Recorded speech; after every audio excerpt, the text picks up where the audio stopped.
રાજકોટ શહેરના લાખાજીરાજ રોડ પર દબાણ હટાવવાના પ્રશ્ને ફરી એકવાર ઘર્ષણભર્યો માહોલ સર્જ્યો છે। આરએમસીની દબાણ હટાવ શાખા અને સ્થાનિક વેપારીઓ વચ્ચે ઉગ્ર વાકયુદ્ધ તો થયું છે, સાથે જ ધક્કા મુક્કીના દ્રશ્યો પણ જોવા મળ્યા। આ સમગ્ર ઘટનાનો વિડીયો હાલ સોશિયલ મીડિયા પર વાયરલ થઈ રહ્યો છે। વિચારવા લાયક વાત તો એ છે કે લાખાજીરાજ રોડ અને ધર્મેન્દ્ર રોડ વિસ્તારની જૂની બજારમાં આરએમસીના અધિકારીઓએ સ્થાનિક રહેવાસીઓની ફરિયાદ બાદ જાહેર રોડ પર ગેરકાયદેસર રીતે પાથરણા મૂકનાર અને લારીઓ લગાવનાર દુકાનધારકો વિરુદ્ધ કાર્યવાહી શરૂ કરી હતી, પરંતુ જ્યારે અધિકારીઓએ દુકાન બહારનો સામાન જપ્ત કરવાનો પ્રયાસ કર્યો ત્યારે વેપારીઓ ઉગ્ર બન્યા અને માથાકૂટની પરિસ્થિતિ સર્જાઈ હતી। તહેવારો અને રજાના દિવસે લારીઓ અને પાથરણાના કારણે ટ્રાફિક જામની સમસ્યા અવારનવાર સર્જાતી રહી છે। સ્થાનિક લોકોનું કહેવું છે કે રસ્તા પરના દબાણોને કારણે અવરજવર કરવી મુશ્કેલ બની રહી છે। ઘટનાની ગંભીરતા એ હદે વધી કે આરએમસીના અધિકારીઓએ ફરજમાં રૂકાવટનો આરોપ મૂકતા ફરિયાદ નોંધાવવાની પણ ચીમકી આપી, પરંતુ આ કિસ્સાનો વિડીયો વાયરલ થતા આખરે સવાલ એ થાય છે કે વાંક કોનો, પાથરણાવાળાનો કે પછી અધિકારીઓની ફરજમાં રૂકાવટ બનનાર વેપારીઓનો? ત્યારે હવે અનેક સવાલો અહીં ઉભા થઈ રહ્યા છે। જ્યારે આરએમસીના અધિકારીઓ દબાણ હટાવવા માટે જઈ રહ્યા છે તે સમયે હવે વેપારીઓ તેમને સાથ નથી આપતા, ઉપરથી તેમના સાથે ઉગ્ર બનીને ધક્કા મુક્કી કરતા નજરે પડ્યા હતા અને પોલીસ પણ ત્યાં ઘટના સ્થળે જોવા મળી હતી અને પોલીસ અધિકારીઓ સાથે પણ તેમને ધક્કા મુક્કીના પ્રયાસો કર્યા હતા।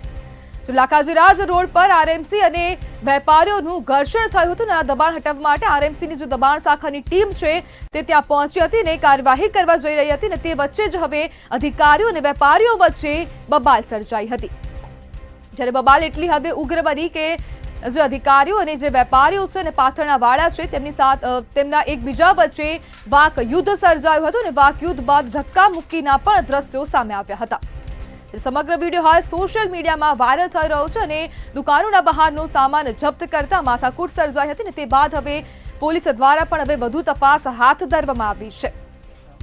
દબાણ હટાવવાની કાર્યવાહીનો વિડીયો પણ હવે વાયરલ થયો છે। ત્યારે આરએમસીના અધિકારીઓ અને વેપારીઓ વચ્ચે આ મોટો વિવાદ સર્જાયો છે, જેમાં દબાણ હટાવવાની બાબતે આ ઉગ્ર બાબત બની હતી અને તે બાદ હવે ફરીથી જે અધિકારીઓ છે અને વેપારીઓ છે તે લોકો વચ્ચે ધક્કા મુક્કીની પરિસ્થિતિ પણ સર્જાઈ હતી। રાજકોટ શહેરમાં દબાણ હટાવ દરમિયાન ઘર્ષણ થયું હતું અને આ ઘર્ષણમાં વેપારીઓ અને પોલીસ અધિકારીઓ અને આરએમસીના જે દબાણ શાખા વિભાગના અધિકારીઓ છે તે લોકો આમને સામને આવી ગયા હતા અને ધક્કા મુક્કી જેવી પરિસ્થિતિનું નિર્માણ થયું હતું। જ્યારે પોલીસે સમગ્ર મામલે હવે વેપારીઓને સમજાવવાનો પણ પ્રયાસ કર્યો હતો, પરંતુ વેપારીઓ વધુ ઉગ્ર બનતા મામલો વધુ બિચક્યો હતો। જ્યારે આરએમસી અધિકારીઓ અને વેપારીઓ વચ્ચે બબાલ થઈ હતી અને આ ધક્કા મુક્કીના દ્રશ્યો પણ સામે આવ્યા છે, જેમાં સમગ્ર વિડીયો પણ હાલ સોશિયલ મીડિયામાં વાયરલ થઈ રહ્યો છે। જ્યારે આરએમસીની દબાણ શાખા વિભાગ દ્વારા કાર્યવાહી કરાઈ રહી હતી અને તે વચ્ચે હવે વેપારીઓ સાથે પણ તેમનું વાક યુદ્ધ છેડાયું હતું અને તે બાદ હવે દુકાનની બહારનો જે સામાન હતો તે જપ્ત કરતા હતા અને તે સમયે જ આ માથાકૂટના દ્રશ્યો જોવા મળ્યા હતા। વેપારીઓ પોલીસ અને અધિકારીઓને સાથ આપે તેની જગ્યાએ તેમની સાથે મારામારી કરી હતી અને ધક્કા મુક્કીના પ્રયાસો પણ કર્યા હતા। આરએમસીની જે દબાણ હટાવવાની જે ટીમ છે તે લોકો ટ્રાફિકની સમસ્યાને કારણે દબાણ હટાવવાની કામગીરી કરવા માટે આ લાખાજી રોડ વિસ્તારમાં પહોંચ્યા હતા અને ત્યાં હવે વેપારીઓ દ્વારા આ ઉગ્ર વિરોધ કરાયો હતો અને ધક્કા મુક્કી પણ કરવામાં આવી હતી। રાજકોટ શહેરમાં દબાણ હટાવવાને મુદ્દે હવે ઘર્ષણ સર્જાયું હતું।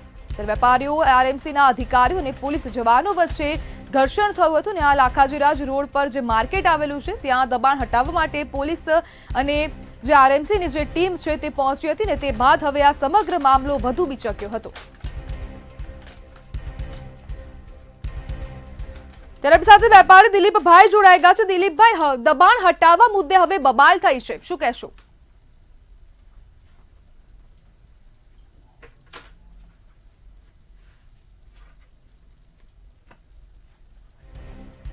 દિલીપભાઈ, હવે દબાણ હટાવવા મુદ્દે બબાલ થઈ છે, શું કહેશો?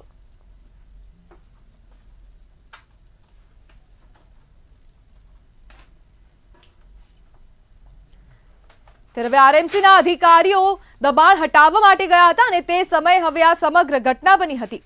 જ્યારે આરએમસી અધિકારીઓએ ફરિયાદની ચીમકી પણ આપી છે। જ્યારે વેપારીઓ વધુ ઉગ્ર બનતા પોલીસ અધિકારીઓ અને આરએમસીની દબાણ શાખા વિભાગના અધિકારીઓ સાથે ધક્કા મુક્કી કરી હતી અને તે બાદ હવે મામલો વધુ બિચક્યો છે।